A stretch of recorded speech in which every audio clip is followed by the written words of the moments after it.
যা পরবর্তীতে সম্ভবত এপ্রিল মাসে দুই দেশের জয়েন্ট কনসালটেটিভ কমিশনের আনুষ্ঠানিক বৈঠকের পর প্রশস্ত করবে। দর্শক, পল কাপুর ও জয়শঙ্করের সাথে বৈঠকের আগে মার্কিন ও ভারতীয় রাষ্ট্রদূতের সাথে বাংলাদেশ সরকার উচ্চ পর্যায়ের ব্যক্তিদের একাধিক বৈঠক হয়েছে।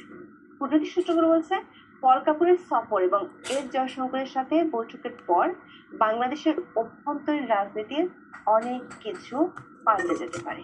এখন এ পর্যন্ত, সবাই ভালো থাকুন, সুস্থ থাকুন, নিরাপদে থাকুন। দেখা হবে আগামী পর্বে।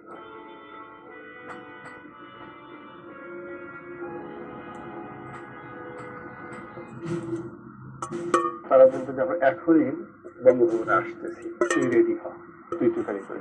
এবং তোর যত দোয়া দরুদ আছে রাষ্ট্রপতিকে বলতো সব দোয়া দরুদ পর, তাবিজ কভার যা যা আছে গলায় করে রাখ, প্রত্যেকটা ওয়াল গুতাই গুতাই ভেঙে তোকে ওখান থেকে বের করে তারপরে সে গুলিস্তান পার হয়ে বুড়িগঙ্গাতে ফেলে দিয়ে তারপরে আমাদের রক্ষা।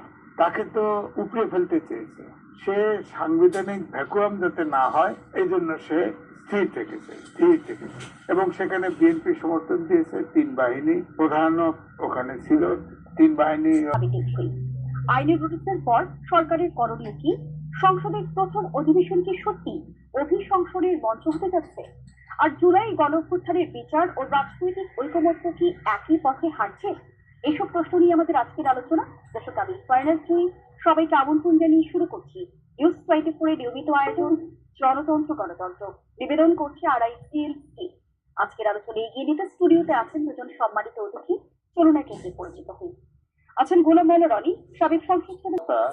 কি আমরা এখন পর্যন্ত বুঝতে পারছি না, কিন্তু ধীরে ধীরে মানে আপনি যে ফিলিপুর রহমানকে আমেরিকা থেকে আনলো ইউনুস সরকার এবং যাকে এনসিপির লোকজন মাথায় করে টোকাল নাচলো, এখন কি ফিলিপুর রহমানের বিরুদ্ধে এনসিপি নেতারা কথাবার্তা বলছে উনি আসলে কোথেকে, উনি ডিপ স্টেটের লোক, এই কথাগুলো আবার বিএনপি তরফ থেকে তার অপসারণের দাবি করেছে। দেখো তাদের মধ্যে আবার আজকে যে খবর হলো খলিল রহমানের ভাই, যেটা ওই আদিলুর রহমান, সাদা ফকফকে শুভ্র, নামও শুভ্র না আর চুলও শুভ্র, পাকা কাঁচা পাতা চুল, একদম ধবধবে সাদা, এই ভদ্রলোক আজকে বিদেশে যাচ্ছিল।